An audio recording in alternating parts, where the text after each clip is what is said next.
নমস্কার বন্ধুরা। ছোটবেলা থেকেই একটা জিনিস শুনে এসেছি যে জমি তো স্থির, জমি তো বাড়ছে না, কিন্তু জনসংখ্যা বেড়ে যাচ্ছে। ফলে জমির উপরে জনসংখ্যার চাপ বাড়ছে। জনসংখ্যা যখন বৃদ্ধি হচ্ছে সেই অনুযায়ী বাসস্থানেরও দরকার পড়ছে।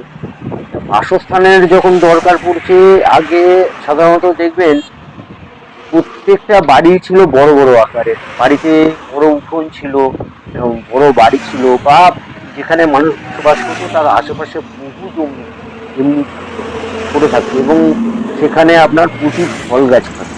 বাগানে সাধারণত আম, কাঁঠাল, কলা, লিচু, জামরুল, জাম, আতা, নোনা, পেঁপে, এরকম বহু টাইপের গাছ থাকতো।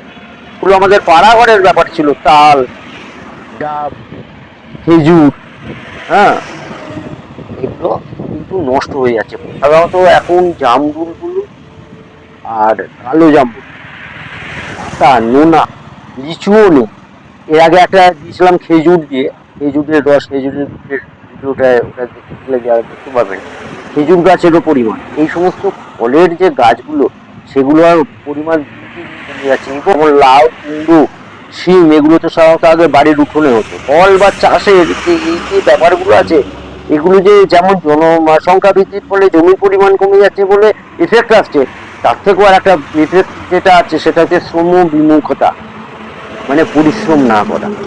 বাড়িতে এখনো কিন্তু চাল, কুমড়ো বলুন, লাউ বলুন, শিম বলুন, বসানোর মতন বহু জায়গা আছে, অনেকেরই আছে, কিন্তু আমরা কেউ বসাই না। কে পরিশ্রম করবে, ওই কিনে নিয়ে আসবে, মেন্টালিটিটাই এরকম হয়ে গেছে।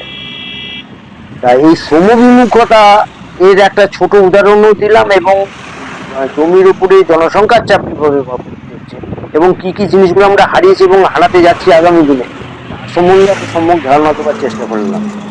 ভিডিও যদি ভালো লাগে লাইক সাবস্ক্রাইব করবেন, চ্যানেলের সাথে জুড়ে থাকুন এই ধরনের ভিডিওগুলো পাওয়ার জন্য। নমস্কার।